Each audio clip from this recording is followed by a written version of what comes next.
Yang kedua, kalau memang belum, kita minta fatwa dari MUI. Masa mubahalah disebut menistakan agama? Gak bener ini.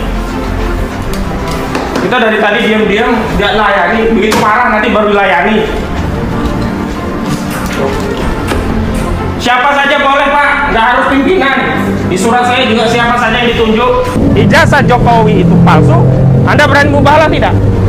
Dan Bambang Tri akhirnya berani bermubahalah, sumpah demi Allah, dia berani mengisbatkan bala dari Allah kalau apa yang dikatakannya itu keliru, apa yang ditulisnya keliru, dan dia berani ya menafikan barokah dari Allah kalau sampai apa yang dikatakannya itu keliru. Ini yang dilakukan oleh Bambang Tri, yang dilakukan di hadapan Gus Nur. Aneh sekali kalau kemudian tindakan ini dianggap sebagai tindakan penodaan agama. Bismillahirrahmanirrahim. Assalamualaikum warahmatullahi wabarakatuh. Waalaikumsalam. Alhamdulillahirabbil alamin, nahmaduhu wa nasta'inuhu wa nastaghfiruhu wa na'udzubillahi min syururi anfusina wa min sayyiati a'malina. May yahdihillahu fala mudilla lahu wa may yudhlil fala hadiyalah. Asyhadu an la ilaha illallah wa la syarikalah. Asyhadu anna Muhammadan abduhu wa rasuluh. Allahumma shalli ala Muhammad wa ala ali Muhammad.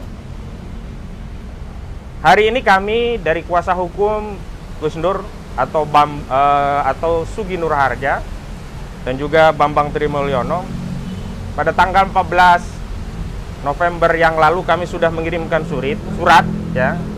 mengirimkan surat secara resmi kepada pimpinan dan pengurus pusat Majelis Ulama Indonesia sehubungan dengan dua hal.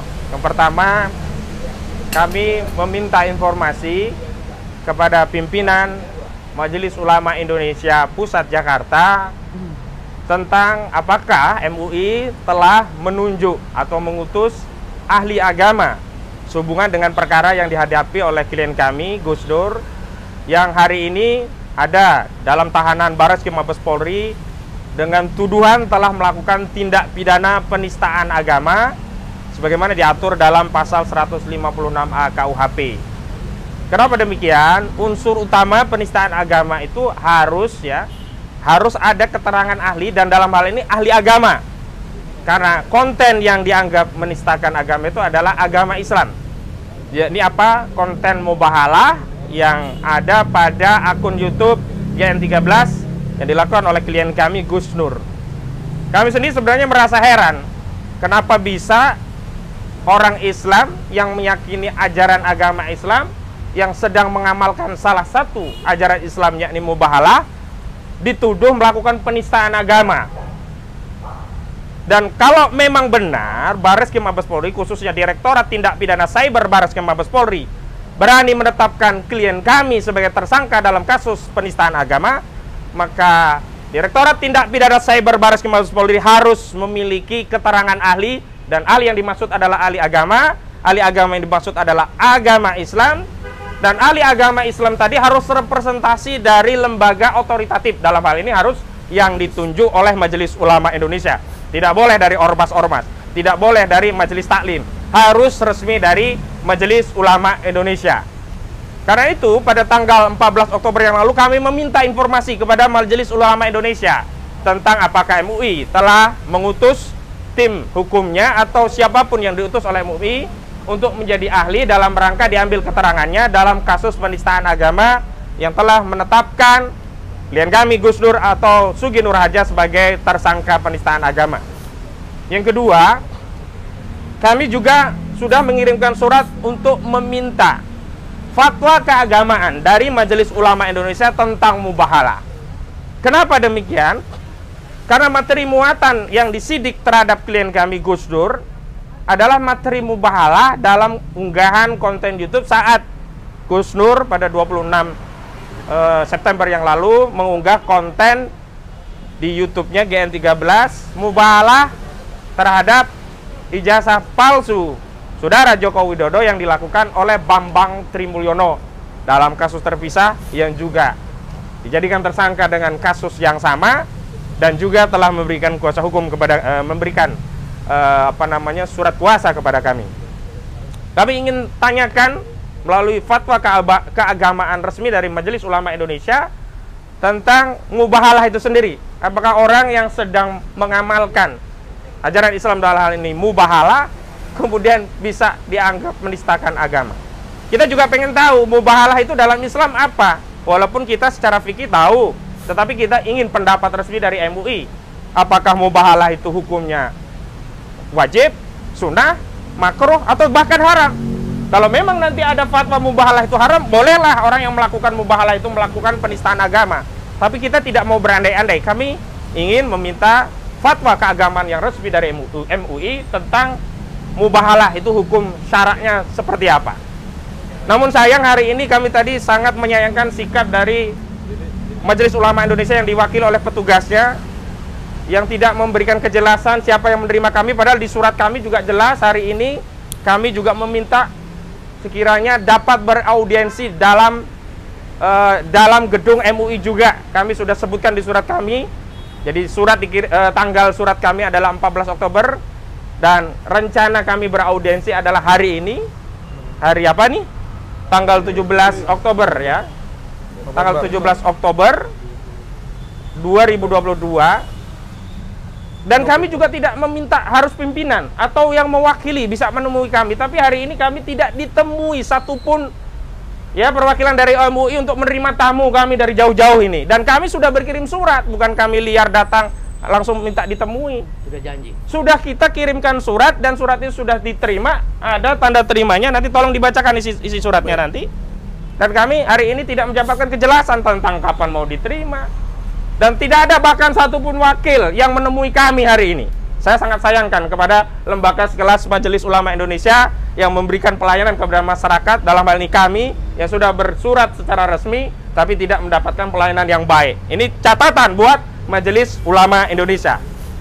Dan kami tentu saja ingin menyampaikan kepada publik bahwa klien kami Gus Nur, terlepas mungkin ada perbedaan pandangan tentang mubahalah yang dilakukannya, apakah mungkin mubahalahnya belum memenuhi syarat dan yang sebagainya, memotivasi Gus Dur dalam melakukan mubahalah klien kami ini adalah dalam rangka justru untuk mengamalkan ajaran agama.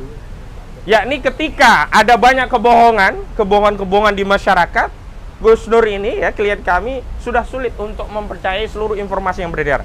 Maka klien kami Gus Nur ini hanya mempercayai informasi kalau berani ya dilakukan mubahalah terhadap informasi itu. Datanglah Bambang Trimulyono yang menyatakan ijazah Saudara Joko Widodo itu palsu. Dan karena Gus Dur ingin mendapatkan keyakinan selain mendapatkan buku Jakarta Undercover, ya, Saudara Gus Dur ini juga minta keyakinan kepada Bambang Tri. Kalau memang ijazah Jokowi itu palsu, Anda berani mubahalah tidak? Dan Bambang Tri akhirnya berani bermubahalah, sumpah demi Allah. Dia berani mengisbatkan bala dari Allah kalau apa yang dikatakannya itu keliru, apa yang ditulisnya keliru. Dan dia berani ya menafikan barokah dari Allah kalau sampai apa yang dikatakannya itu keliru. Ini yang dilakukan oleh Bambang Tri, yang dilakukan di hadapan Gus Nur. Aneh sekali kalau kemudian tindakan ini dianggap sebagai tindakan penodaan agama.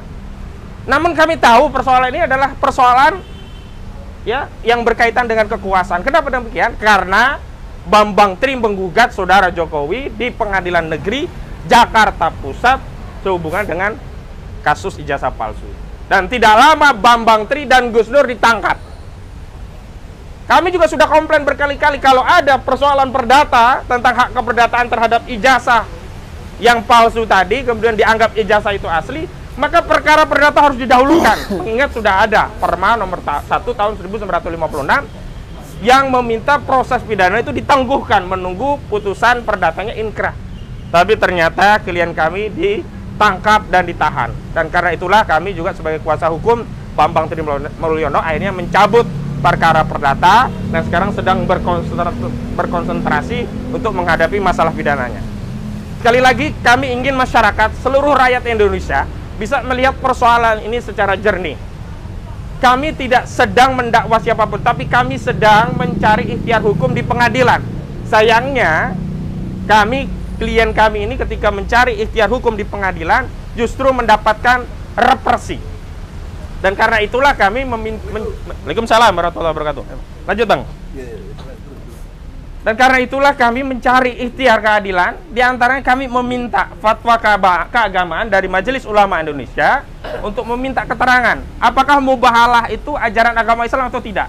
Dan apakah orang yang sedang mengamalkan mubahalah itu bisa dianggap atau terkategori penistaan agama. Dan yang paling penting sebagaimana sudah saya sampaikan tadi ya, kalau sampai MUI belum pernah menghadirkan ahli yang diperiksa oleh Direktorat Tindak Pidana Cyber sebagai ahli agama untuk menerangkan ada tidaknya penistaan agama dalam kasus mubahalah Gus Dur, maka tidak sah penetapan tersangka tadi. Maka sebaiknya Baris Krim menghentikan kasus ini. Kenapa? Karena kalau kasus ini tidak dihentikan, justru kasus ini berpotensi menistakan agama. Kenapa? Kalau dilanjutkan berarti kasus ini mempersoalkan mubahalah. Sementara mubahalah itu sendiri adalah ajaran Islam. Saya kira itu pengantar dari saya. Yang jelas tadi sudah 3 hal Bang yang saya sampaikan. Satu, komplain kita terhadap MUI hari ini yang tidak bisa menerima kita dan tidak ada satu perwakilan pun yang menjelaskan dan belum bisa juga menjadwalkan padahal surat kita sudah 3 hari yang lalu masuk, sudah ada tidak terimanya. Kedua, tentang isi masalah surat kita, satu informasi tentang ahli yang kita tanyakan apakah MUI sudah mengutus ahli untuk kasus kita, kasus Gus Nur ini. Yang ketiga tentang permintaan fatwa keagamaan. Demikian dari saya. Mohon maaf atas kurang dan lebihnya. Billahi fisabilil haq, fastabiqul khairat. Wallahu muwaffiq ila aqwamit thoriq. Wassalamualaikum warahmatullahi wabarakatuh. Bismillahirrahmanirrahim. Assalamualaikum warahmatullahi wabarakatuh. Hari ini ngaji Sekoro di Malang tanggal 6 November 2022. Kembali lagi Mbak Rizka, Mbak Desi, Pak Haji Pramono, Mas Indra, Pak Joko, perwakilan dari agen-agen yang akan menyerahkan infak untuk masjid. Totalnya berapa Mbak Rizka? Silahkan Mbak Rizka. Totalnya di bulan Oktober 2022 ada 8.152.013 rupiah. Oke, terima kasih barakallah agen-agen semuanya di dalam negeri maupun luar negeri. Terus dampingi kami, dampingi Abi dalam membangun Masjid Karma 13. Nanti insya Allah Abi keluar masjidnya sudah jadi begitu nggih. Pak Haji Pramono barakallah Pak Haji nggih. Barakallah. Mungkin Pak Haji mau ngasih sambutan mungkin? Sampun nggih, barakallah teman-teman semuanya. Assalamualaikum warahmatullahi wabarakatuh.